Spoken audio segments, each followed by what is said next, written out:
एक बड़ी प्रसिद्ध कथा है, जगन्नाथपुरी का एक वैष्णव भक्त था।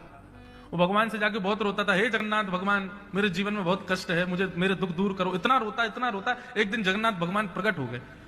बोले क्या हुआ? बोले मेरे जीवन में बहुत दुख है। जगन्नाथ जी बोले सब अपने प्रारब्ध का भोग करते हैं, तुझे क्या चाहिए? बोले मुझे ये नहीं चाहिए कि आप दुख दूर करो, बस मैं जब दुख आता है तो मुझे बहुत अकेलापन लगता है, मुझे ऐसा कुछ बताओ कि मुझे पता लगा करे कि आप मेरे साथ हो।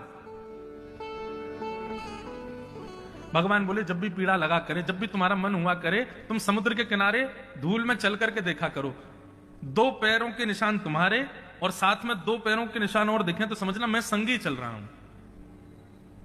बालक ने कहा ठीक है। अब तो वो रोज जाता समुद्र के किनारे चल करके देखता तो 2 पैरों के निशान उसके और बगल में 2 पैरों के चिन्ह ठाकुर जी के। वो बड़ा खुश हो जाता कि चलो ठाकुर जी मेरे साथ हैं। एक बार उसके जीवन में बहुत विषम कष्ट की घड़ी आई, माता पिता पधार गए और भी कुछ अनहोनी हो गई।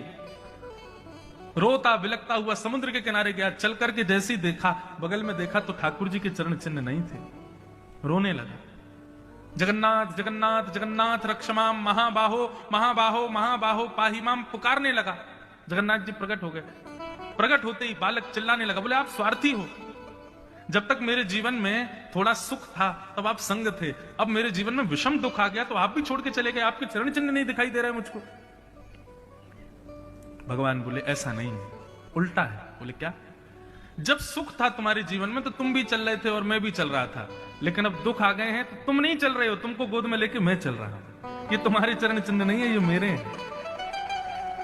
सुख की घड़ी में मैं छोड़ देता हूं, चलो तुम भी, क्योंकि अब सब ठीक है, लेकिन जब विषम परिस्थिति मेरे वैष्णव के जीवन में आती है वो नहीं चलता, फिर मैं उसको गोद में लेकर के चलता हूं।